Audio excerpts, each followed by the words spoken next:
Elon continues exposing various organizations that were doing horrible things on Twitter before Elon bought it. For example, Musk revealed various crazy details about Twitter and the FBI, how they were communicating, trying to remove anything they wanted. As Elon Musk revealed, now he is in crazy danger. And finally, the FBI has reacted on these recently made public Twitter files, which shows that up to 80 agents target social media users and were trying to control the platform. Everything, in the FBI's opinion, is a giant deception from Musk, and those who believe otherwise are referred to as conspiracy theorists. The comment given on the matter by a spokeswoman for the agency is insane. Also, the documents have revealed that the FBI is a significant player in a massive system of social media surveillance and control that involves several federal agencies. What's even crazier is that one of Twitter's executives have admitted what precisely they were doing to gather the data that the FBI required. Furthermore, the Bureau has tried to sweep the Twitter files under the rug with a succession of unconvincing disclaimers, but this does not absolve them from their chilling actions. Nevertheless, documents have unveiled two potential techniques that the FBI might have suggested to Twitter for acquiring data from their platform. This is a very interesting situation, so let's explain it.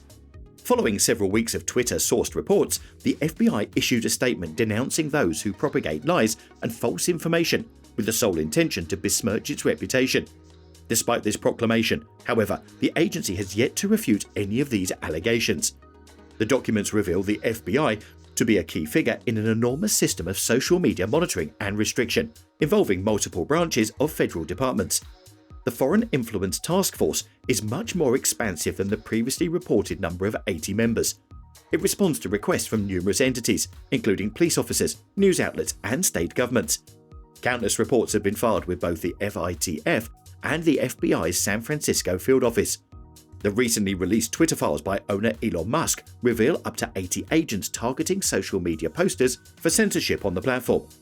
The FBI sent approximately 150 messages through back channels to a single Twitter official, seeking to mark certain accounts as suspicious. An executive of the company revealed that they felt uncomfortable with this pressure from the Federal Bureau of Investigation, asserting they are probing and pushing everywhere they can.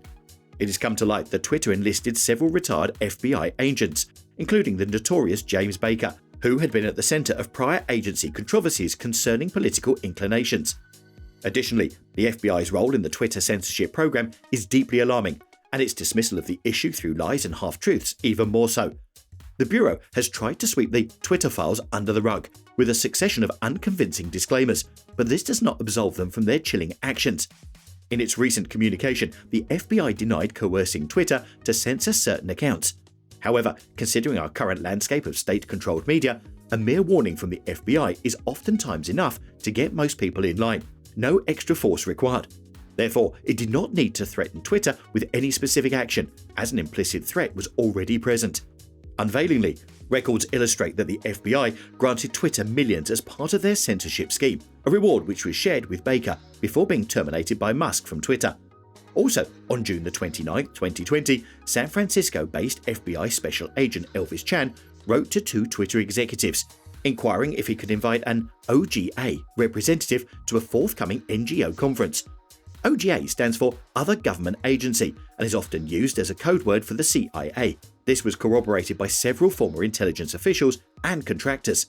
Twitter was well aware that one of their executives had a previous affiliation with the CIA.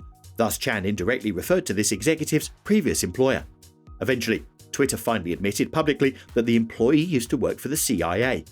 Stacia Cardell, a senior legal executive at Twitter, who was famously known for her impressive operational security protocols internally, acknowledged and revealed she knew about it all along, without saying anything.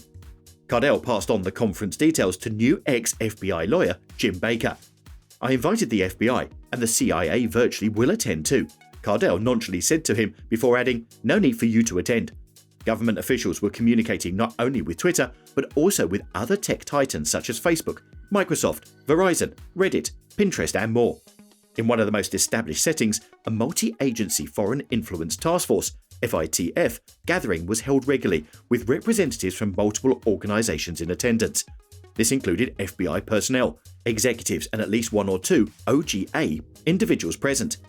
The agendas virtually always began with an OGA briefing related to foreign matters. Although the Federal Intelligence Tracking Force's true mission is to monitor foreign influence, it has become a go-to agency for states and even local law enforcement who have mountains of domestic moderation requests. These inquiries often come through Teleporter, a platform where messages are only visible briefly before disappearing completely.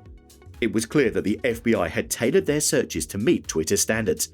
Time and again, they incorporated an alleged terms of service violation into some portion of the request, even in its subject line.